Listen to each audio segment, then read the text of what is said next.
अब फिर शिवानी ना आईली, हम सुबह से इंतजार करत रहनी है कि अब आई, लेकिन बहुत आज तो बहुत ज्यादा लेट हो गई बा।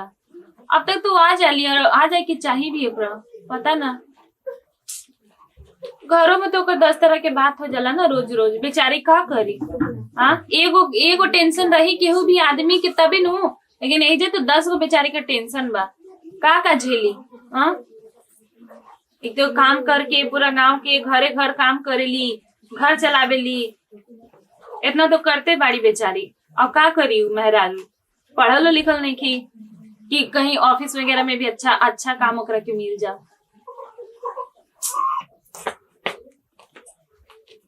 अरे शिवानी, आज तो बहुत ही लेट कर दिलू, काहे इतना देर कैलू? हाँ, रोरा तो जानते बानी मालकिन की हमनी के घर में टेंशन होते रहेला, और हम मरद बानी तो वहाँ के तो हमारे कमाई पर जी ना। हम जाना तो नहीं हो तो उहे ना घर में तो रोज उनके वजह से करकराहट होते रहेला, तो हमरा के तो ना देते रहलन। हम कनी के अगर कमाई न तो खाइन जे कहां से जी? लेकिन हमरा ई समझ में नहीं आवत, पैसा कमावत तो मना करेलन, और जब ना कमावेलू तो घर में झगड़ा करेलन कि काहे हमरा पैसा चाहिए, हमरा का पैसा कमा के दा। ऐसा मरद के ना डेली सुबह शाम 4 चप्पल 4 झाड़ू मारे ना तब पाप ना लिखे। हम सही कहतन। देखी ना मालकिन, वो रोरा जन सड़िया देले रहनी वो एबरा तनी हमरा के झाड़ू से एक बार मार देनी हुआ के, तो हम सड़िया फाट गइल लटे।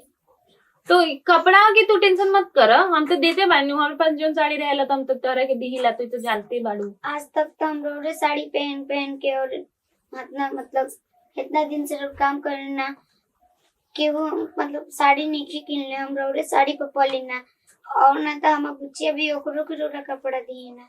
हम तो सोचनी है कि छोड़ा आज तू ना आएगो, आज घर के काम खुद ही कर लेता। नहीं ना मालकिन, कुछ भी हो जाओ लेकिन हम तो जरूर आए। लेकिन चला हम तार कुछ काम में हाथ बटा दे। ना मालकिन, हम कर ना हो, आज टेंशन होला, केहू के भी हो। चला हेलो, तोरा ये देखिए बुझात के हो घरे काम कर फिरतिया और कितना ध्यान देतिया, और तू सारा दिन भर सुतले रहते है। अरे ज्यादा ना काम करते तो करे दो, सामान का जाता है, घरे घूमते घूमे दो करके घर घूमते हो। तो का तू बोले आके चप्पल कर लागल हो? हम चप्पल करता ठीक से सुतो ना, बेरा सुतो। ये बेरा सुते करे तू कौन बेरा हो? ना सुधर बे जा ना, आगे तू सुधरो के बाद हमके सुधरियो। तू तो हम का कही, तो जा, हम नींद खराब मत करो। रात भर जैसा नींद लागल रहो, ऐसा सपना आयल रहो कि पूरा मन गदगदा गेल। सुत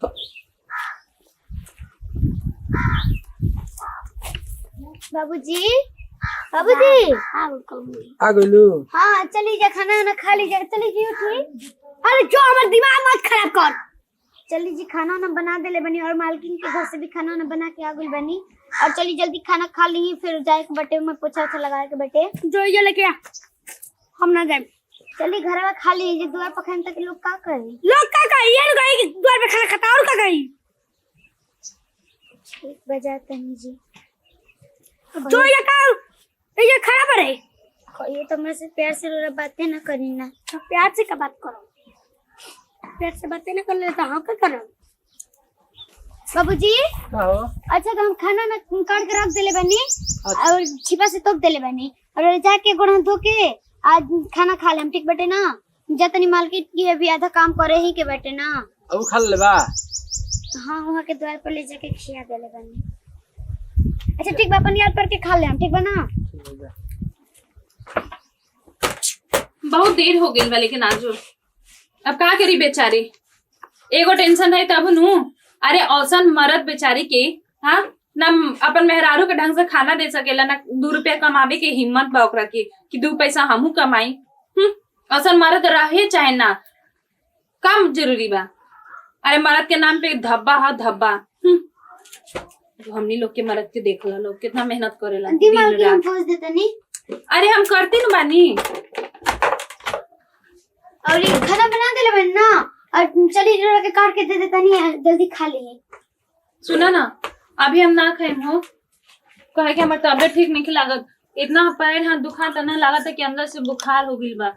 एक काम कर, तू खाना खा ला। दिन माल के पहले गोड़ा दबा देता नहीं। अरे ना ना ना, सुना ना, हम दवाई खेले बनी अभी तो बुखार के डॉक्टर से लेके आये हमी। अरे दवाई खइला में आई कोई से गोड़ दबा ना ना, कल सकी दवाई खा के सूत जी है तो तू ना आइल रहनु ना, तो हम सोचनी कि जल्दी जल्दी खाना बना देता नहीं, फिर तू तू तो तारो ना लेट हुई तू, यही से जा तू जल्दी से खाना खा ला।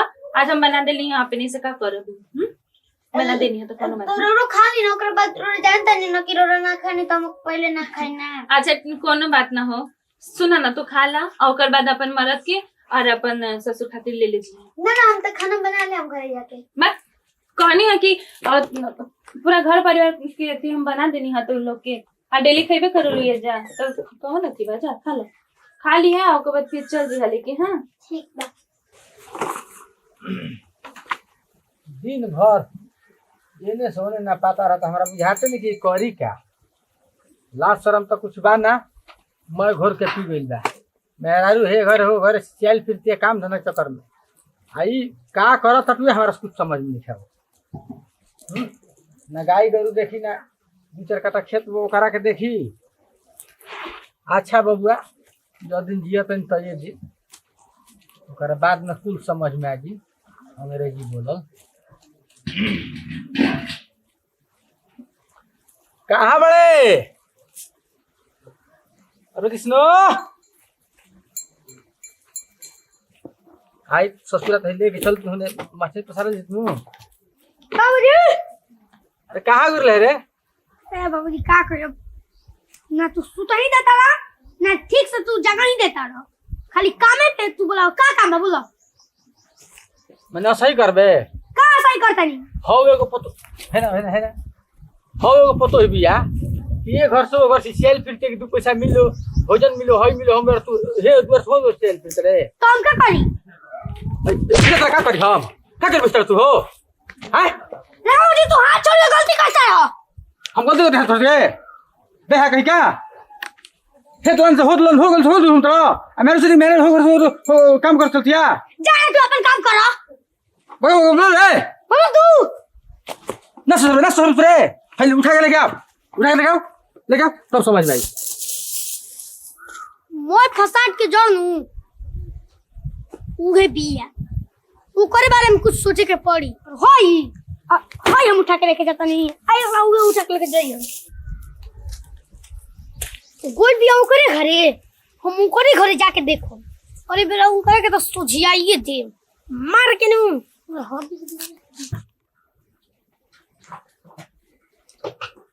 का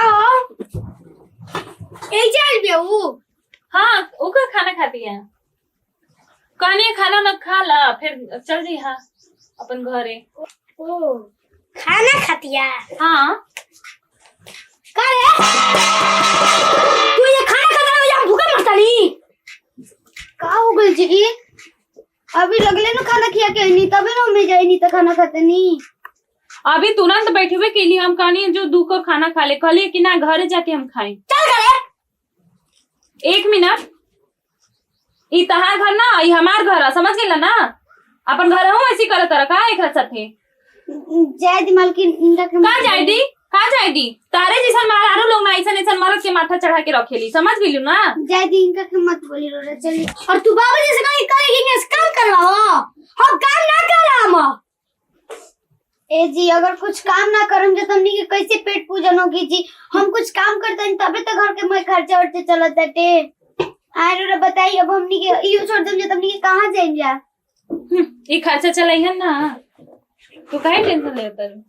यहाँ के तो बस सूते के बटे बैठे के बटे हम काम करते तो हमरो काम कल बंद करवावत। तू बोल ढेर बोल रे ना जी, हमार का औकात बटे के रोरा सामने हम बोली कुछ और घर काम होता नहीं है और बाहरी काम कर चलता रू। ए जब अपने खातिर काम करता नहीं कि हम सबके खातिर ही काम करते नहीं। हम सब जानता नहीं कि तू काहे घर घर घूमता है, मौत का के पौसुला उठा के घर नहीं काटती तो। अरे देखा जैसे अपन घर में करा था ना, ऐसा मत करा, दूसर के घर में करवा ना तो तारो के 4 चप्पल मारी एक तो काम बंद करबे करी। ई तो हम ही बनी के बर्दाश्त करता नहीं। चले निकल जैसे तू तू चल रे हम समीर भैया कि तू एक घर में काम कर रहा होता चल चल तेरा खड़ा होता तू चल चल तू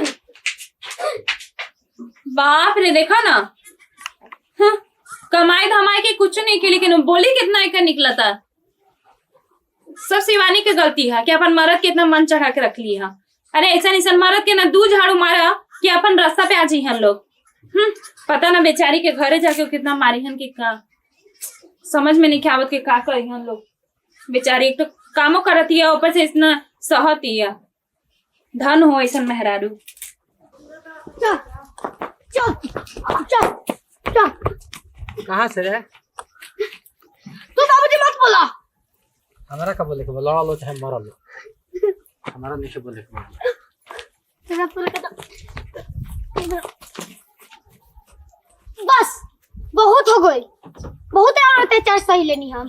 तुम्हारा जुबान लड़े बे का हम रोज कमाए तो नहीं, दूसरा के घर में जाके बर्तन चूल्हा करी आए रोज कमाई। आज तहन जाना के तन के थी रे बजे तहन जाना खातिर मैं करत नहीं।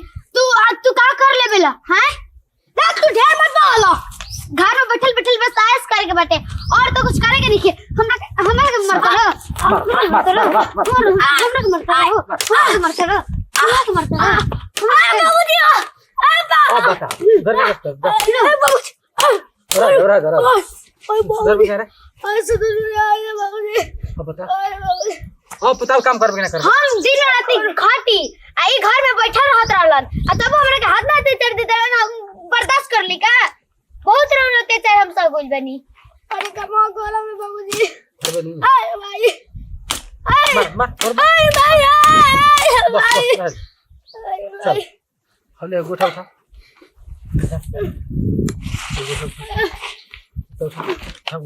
आए भाई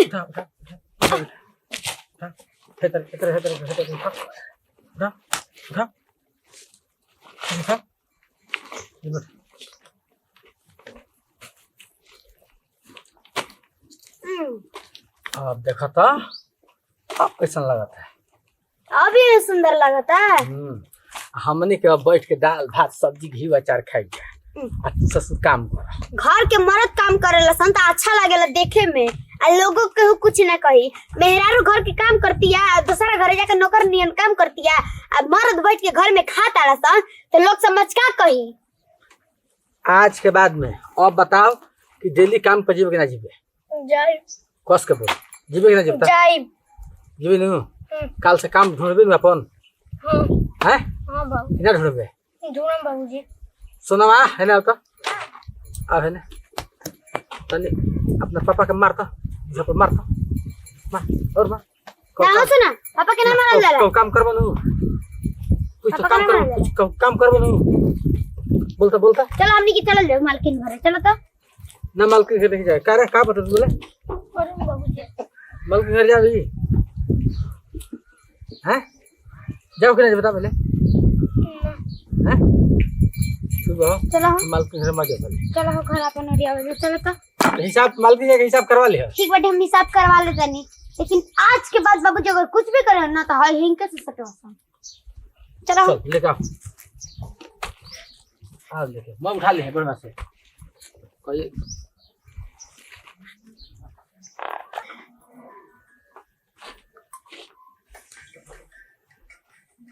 मालकिन। अरे हाँ कहाँ गई हो? उदास बनी? अरे कुछ ना बस ऐसी सोचत रहनी है। अब हमरो थोड़ा वहां से फोन आ गया इनकरा पास से तो कहला ना कि कुछ दिन खातिर तू आ जा, 1-1.5 महीना खातिर घूम ल तनी बाहर। तो हम तो बीच में जाते रहनी है बीच बीच में यही से। बहुत बड़ गलती हो गई मालकिन। कौन गलती कर दिलू हो? वो कहाँ टेना मुहा के नु डंटे डंटे मार देनी। और देखा तो ये में गलती कौन वाला बात बा? गलती वाला बात है? ये तो बहुत अच्छा केलू हा। अवसर मर्द के साथ ऐसी करे के चाहिए। एगो खुशखबरी हो मालकिन। कौन खुशखबरी हो? अच्छा उनका के 4 डंटे मरनी ना हाँ। तू तो सुधरिए गइलन। चले तो बहुत ही अच्छा बात भइल बा कि सुधर गइलन।